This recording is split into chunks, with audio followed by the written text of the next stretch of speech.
I almost want to do this live on Periscope too.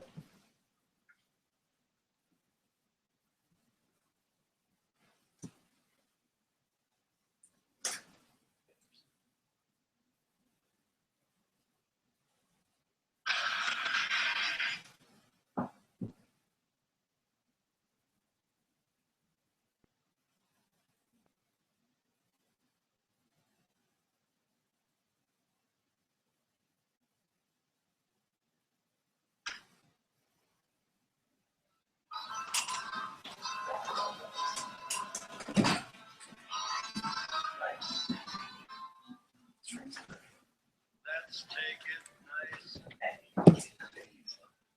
It's gonna be so easy for us to fall in love. Hey baby, what's your hurry? Relax, don't you? We're gonna fall in love.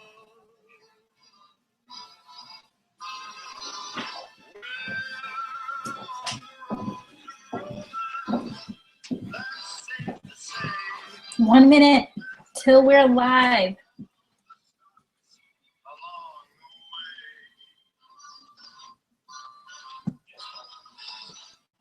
the problem now, of course, is to simply hold your horses.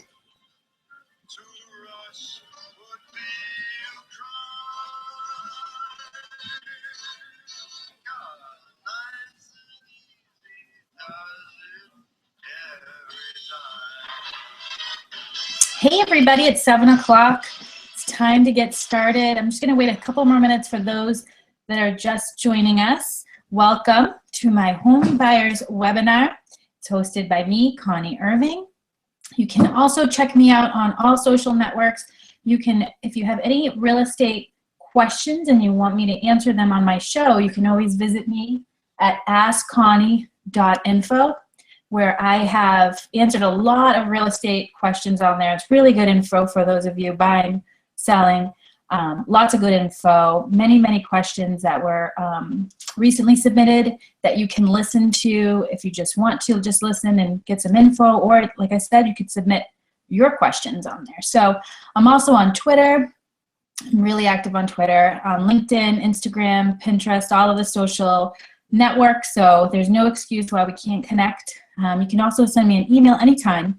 I'm at connie.irving@anymoves.com. So look forward to talking with all of you. All right, so we're gonna start and probably give it another minute or so just to make sure everyone that is signing in to join us is ready. And we can get started.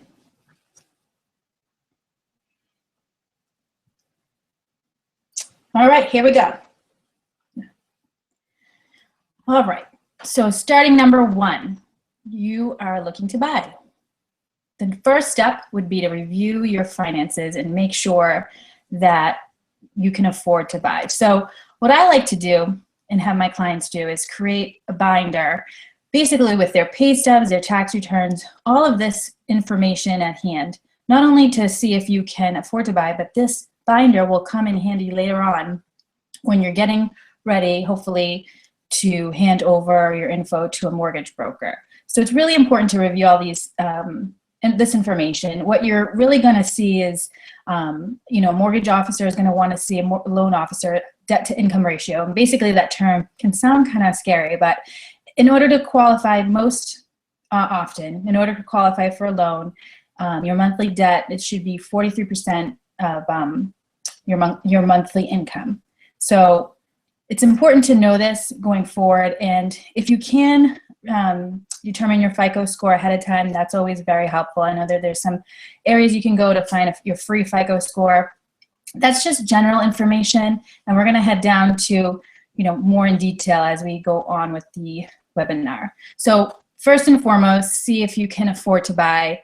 Get all this information. See if you have enough money set aside for a down payment. The down payment can vary. I've done mortgages and loans with clients that they've done as little as 3.5% down, 5% down, some as 20% down. So it really comes down to what you're going to be qualifying for. And some loans, actually, I've had clients get better rates with a little less money down. That's not to say you're not going to need the money down, but see if you have set aside some money for your down payment. You're also going to need money for your home inspection.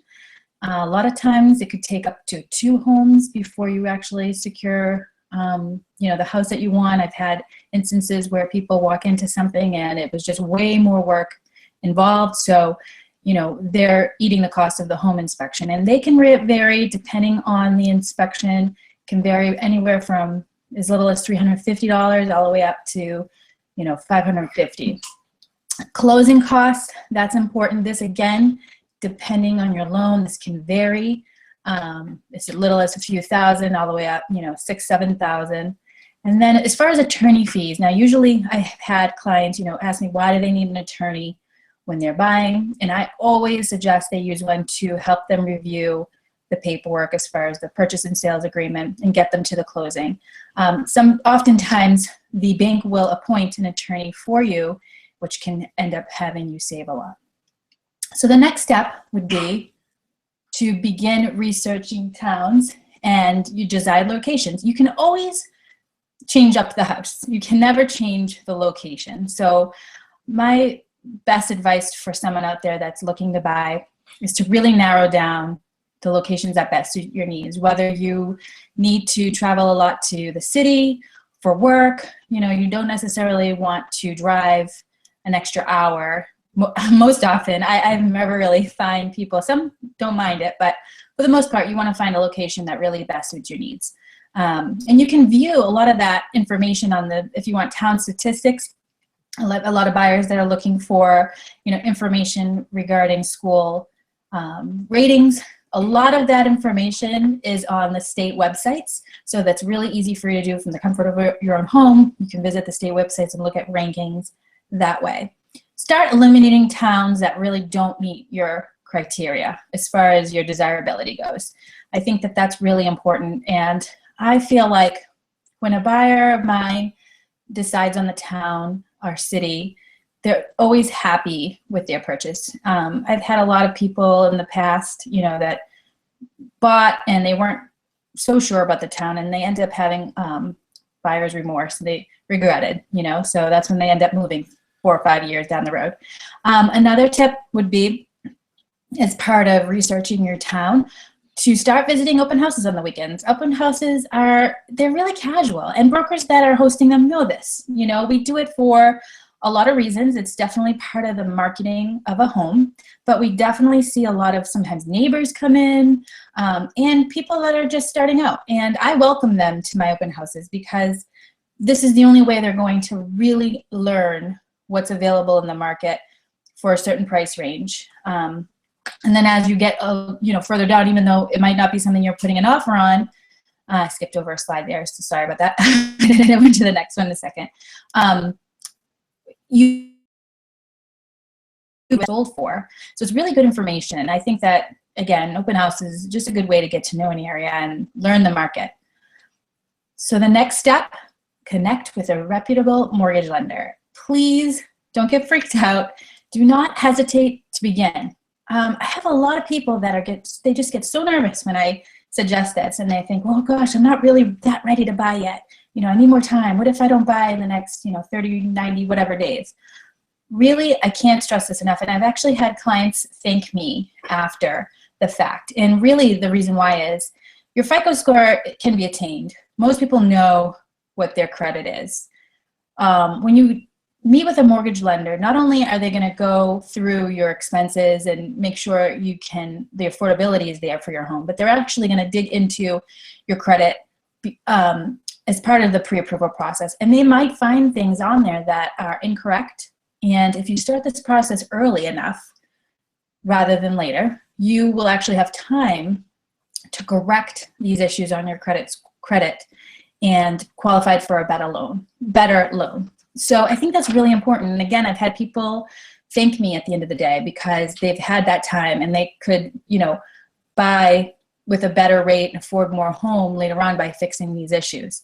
I've had a lot of people wait and then they're stuck with a certain loan for a while and say, geez, you know, I wish I listened to you. I don't like it to always be right, but this is just, I've, you know, been through it so many times that I find you really shouldn't be scared to start this process. And, you know, I work with a lot of brokers out there. They're excellent, can always give you some referrals and some names for you to get started. Most of them do a lot, you know, over emails, which is good. And a lot of times they will, even if you have that pre-approval in hand and you're not necessarily ready to buy in the next 90 days, a lot of them do what they call a soft credit, which doesn't necessarily impact your credit score too much by giving you a new, fresh pre-approval letter. Because that, you know, truth be told, sometimes it takes 6 months before you find the it house, you know? So this helps in that case where, you know, buyers don't want to hurt their credit score by obtaining pre-approval over and over again. The one thing that the lender would want is to make sure that everything stayed the same. So you stayed at the same job, you didn't go, you know, buy a new car, so things like that. So definitely get a pre-approval. Get a pre-approval even if you currently own a home and are looking to either downsize or purchase a more expensive home. Again, this goes back to errors on your credit score, that you don't want to have surprises when you find the home of your dreams. So you want to be able to pull the trigger, get to the offer period, and buy that property. Again, a pre-approval is crucial, and you cannot get an offer accepted without one. No, I have never met a seller that hasn't has accepted an offer without seeing a pre-approval. Even, you know, cash offers, they want to see, you know, their bank statement and make sure that they're financially ready to buy that house. So that would be the next step, and your loan officer would help decide on a loan type that fits your needs first and foremost. So now it's time to start shopping. You have your pre-approval in hand and you're ready to go. So provide your buyer's agent with those updates on what your pre-approval came back to, your budget, and review together some criteria that you would like to have in a property. So along with your pre-approval letter, you'll have the amount you can afford, and then with that information, you can look through the inventory and see what it is that you're looking for in a property. You know, is it 3 bedrooms, 2 bedrooms, what location can you afford, all that. So at this point, you want to start making appointments with your agent to start viewing homes based on this price range and criteria. It's really important for you to see as many houses as possible. I know a lot of buyers want to see everything all at once, but really I don't recommend more than 3 a day. And the reason why I say this a lot is because after the 3rd property, you're wiped. It doesn't seem like much because it only takes, you know, a half an hour to see a house. So you really feel like, oh, I'll go all day and, you know, look at homes and it'll be great. But after that 3rd home, it's just so emotionally draining that, you know, you're looking for a home. And I've never had a client buy something after the 3rd house on that particular day. So try to pace yourself a little bit. I understand some people are in a rush, you know, could depend on, you know, if you're flying out of state and you only have that window. But I think that after 3, it's just too much. Now you found your home and you're ready to make an offer. This will, so your agent will complete a market analysis to be sure the asking price is fair. And so a market analysis is basically recent sales that they can come up with similar square footage, bedrooms, location, condition of property, to be sure that the asking price that the seller has presented is a fair one, so you can feel confident when writing up that offer. You should, at this point, have your first deposit ready. It's usually $1,000 is fine. This will be, this binds the offer if the offer is accepted. Nothing happens unless, so if the offer is not accepted, your the $1,000 doesn't get deposited in the escrow. But if the offer is accepted, that's when your $1,000 deposit goes into escrow and the home is now pending sale. So along with your offer in your deposit, you want to write a heartfelt letter, just a few sentences, a paragraph, whatever, to the seller. And I always like to include a photo as an extra touch, a photo of my clients, because it really gives that seller a connection. And it is right now a very tough market for buyers out there looking to purchase. They're competing with a lot of other buyers. So anything that you can do, I know you've probably heard to write a letter before, but it doesn't have to be this whole drawn out thing. But adding a photo seems to always seal the deal for me. Again, I think it's just having a connection. Seller actually seeing, this beautiful couple, they want to come in and make their house a home. Along with your offer, you're going to determine a specific date when you can close on the property, so your move-in date, and also secure the loan commitment on the property. And that's basically the last day you have to pull out of the house if you can't get financed. This is where you'll have your talk with your lender before you offer. Your broker, your real estate agent can help with this as well, but they'll be communicating with your lender, your mortgage broker, to just help with a realistic time frame, because you don't want to say, yeah, I can close in 4 weeks or 5 weeks and not be able to actually produce that. So that's really important. Will you have a home inspection? This is highly recommended. This is part of your offer. I've had buyers try to waive that or waive it altogether. Really takes a skilled buyer to waive that. It's somebody probably that has had years in construction and is going to be ripping apart the house anyway, so they don't really care to have a home inspection. But the average buyer, it's highly recommended. It's the way to get to know the mechanics of the home, really get to know the nitty-gritty that you really can't see with the naked eye. Decide if there's anything you would like the seller to include or exclude in the sale. So this would be drapes, curtains, washer, dryer, and so on and so forth, like built-in stay, but cabinetry. Like I've had clients like really love a bureau that seems to fit the space perfectly, so they wanted to include that in sale.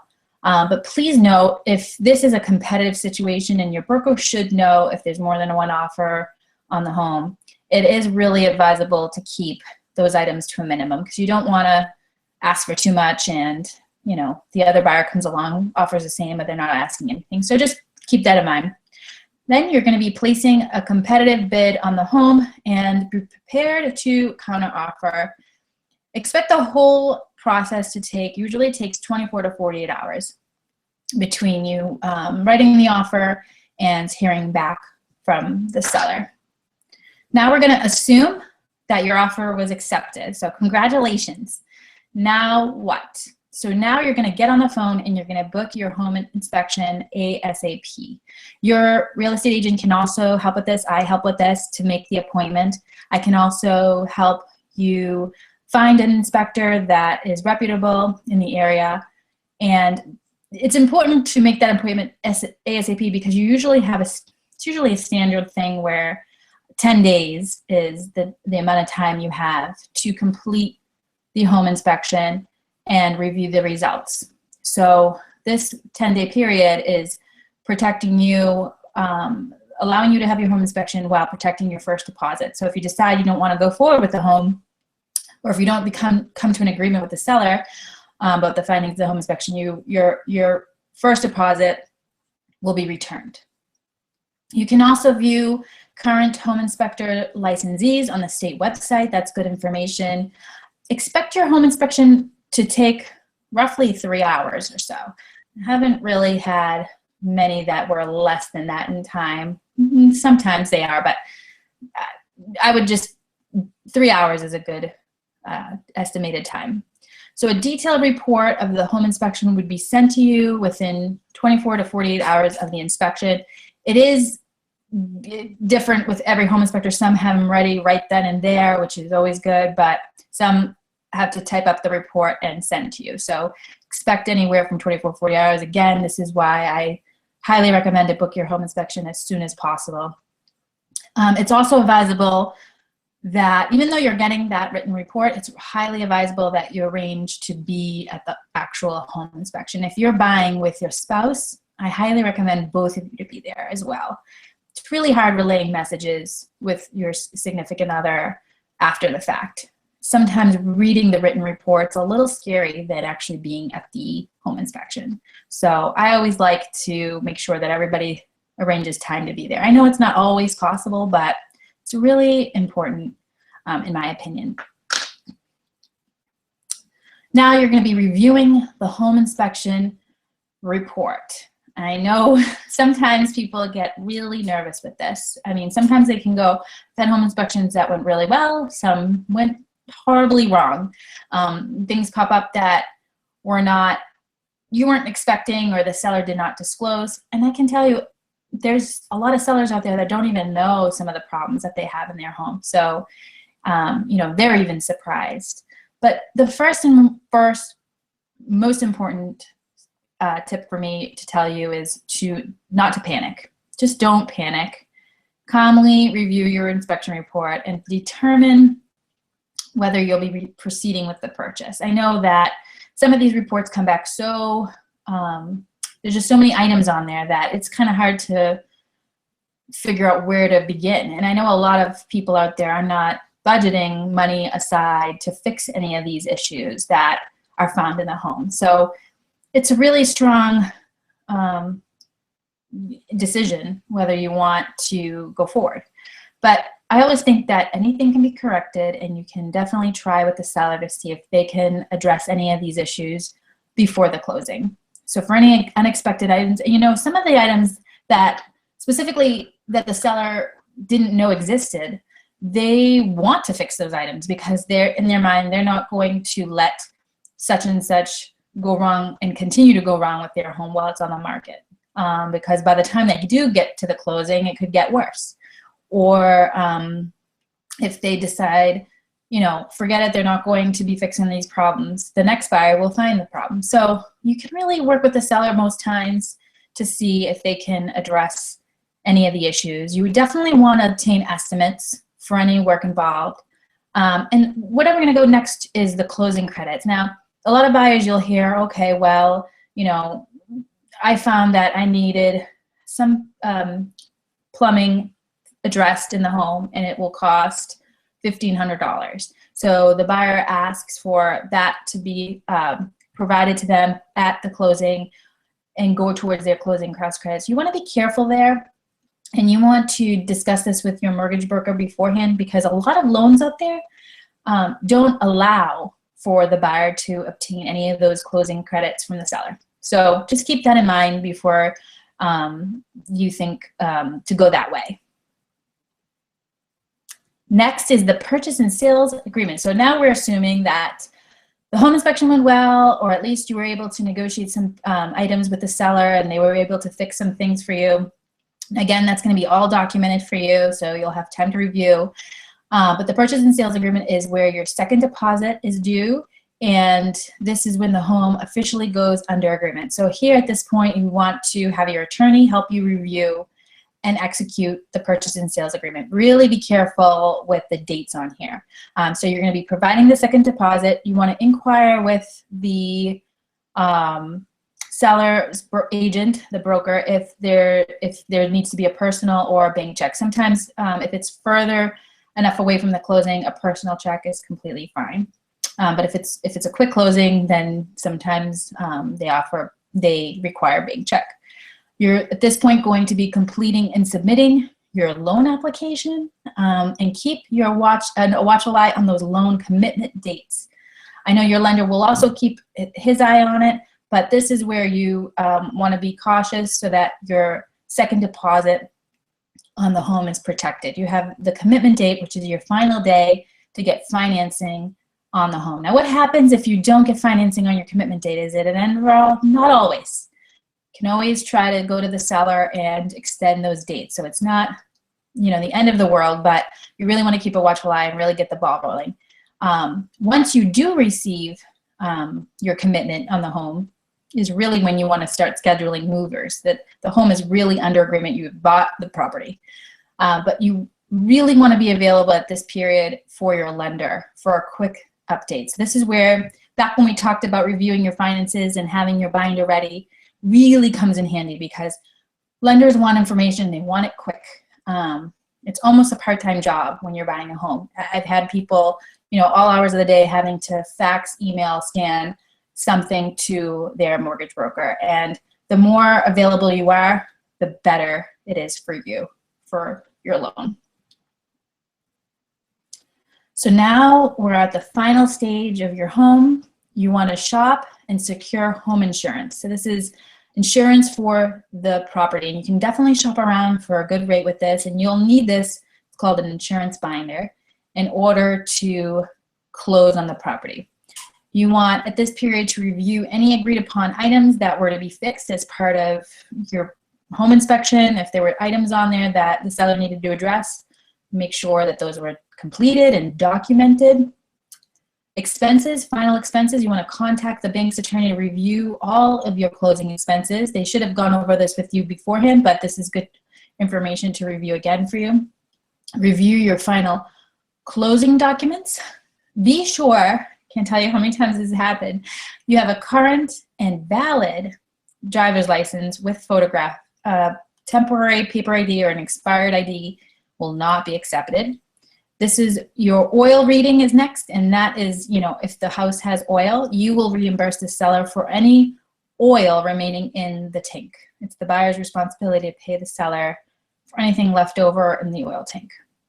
You want to contact utilities to continue service in the home under your name, and you give the utility companies your name and the date of closing. You want to change your address at the post office, schedule your final walkthrough. And I've done a whole series on what to look for on your final walkthrough and all these items over on Ask Connie.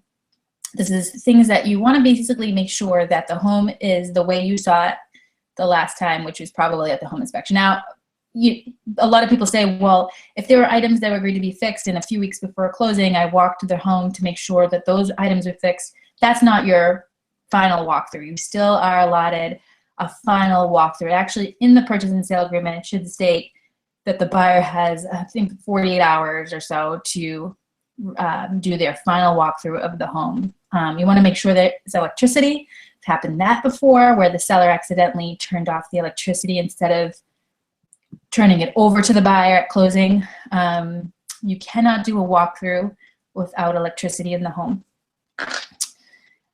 Inquire about your exact closing time and location.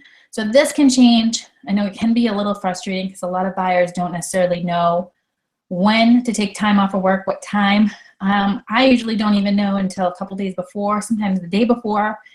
It's usually at the location that we've written on the PNS, but the time might have changed depending on attorney availability or availability at the, if it's at the Essex deeds. So that you just want to keep good contact with your broker to make sure that they're on the ball with communicating with everybody so that you can definitely take some time off from work to go to your closing. So now you're at closing day. Congratulations. It's time to move in and celebrate. You will be handed the keys to your new home, and it's time to move in. So that's going to do it. I hope that this was good information for everybody out there. Be sure to visit me at askconnie.info, where I have a lot of those informations like final walkthrough and other items on there in more detail. Thanks so much, everybody.